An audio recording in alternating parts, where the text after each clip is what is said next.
안녕하십니까. 좋은 아침입니다. 오늘도 여호와의 회의에 오신 분들을 환영합니다. 하나님께서 오늘 우리에게 주신 말씀은 사무엘하 22장 29절의 말씀입니다. 여호와여 주는 나의 등불이시니 여호와께서 나의 어둠을 밝히시리다. 말씀의 제목은 흑암을 밝히는 등불입니다. 해가 지면 어둠이 세상을 삼켜버립니다. 어둠 속으로 들어가면 아무것도 할 수 없습니다. 다음날 해가 뜨기까지 기다려야 합니다. 다음날까지 기다릴 수 없다면 불을 밝혀야 합니다. 어둠이 나의 인생에 찾아오면 아무것도 할 수 없죠. 전후 좌우를 분간할 수가 없습니다. 어디가 길인지 어디가 절벽인지 알 수 없습니다. 어느 쪽이 막혀 있는지 어느 쪽이 출구 있는지 보이지 않습니다. 다윗의 인생에도 어둠이 있었습니다. 다윗을 추격하던 사울의 군대는 깜깜한 흑암이었습니다. 흑암 속의 길을 잘못 들어 가드 왕에게 갔습니다. 그곳에서 거의 죽을 뻔하다가 겨우 도망 나왔습니다. 아들 압살롬의 반역은 흑암이었습니다. 압살롬의 진격 소식을 듣고 다윗은 정신없이 도망갔습니다. 그런 인생의 흑암에서 길을 찾아 나온 것은 등불이 있었기 때문입니다. 어둠 속으로 들어갈 때마다 하나님께서 다윗의 등불이 되어 주십니다. 하나님께서 견고한 요새가 되어서 다윗을 지켜주셨습니다. 31절 말씀을 봅니다.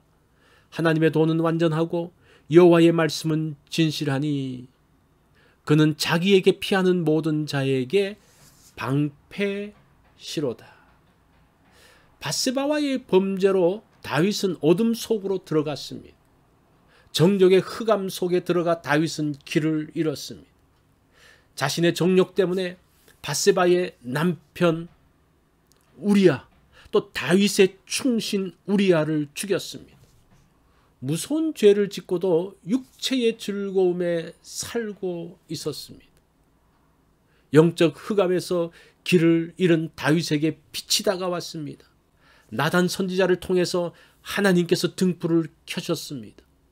하나님의 밝은 빛은 다윗의 더러움을 다 드러냈습니다. 하나님의 빛 앞에서 다윗은 자신의 잘못을 다 자백합니다. 하나님의 빛은 치료의 광선이 되어 다윗을 치료했습니다. 다윗을 회복시키어 온전케 했습니다. 흑암은 눈이 밝은 사람을 무력하게 만듭니다. 흑암은 지혜로운 사람의 판단을 중지시킵니다.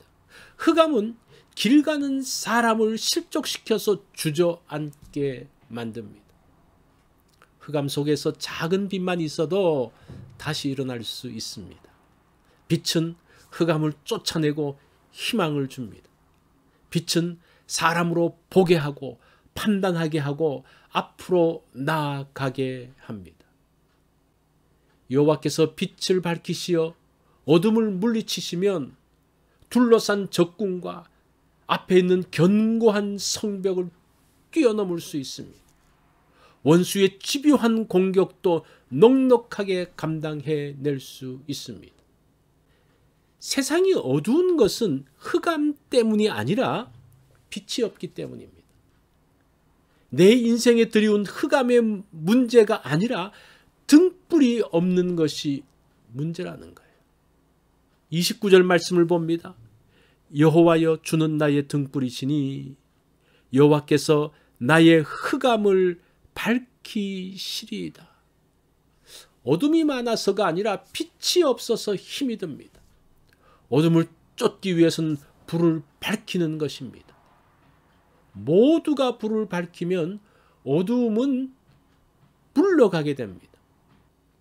오늘 나의 어둠의 장소에서 불을 켜는 날이 되기 원합니다.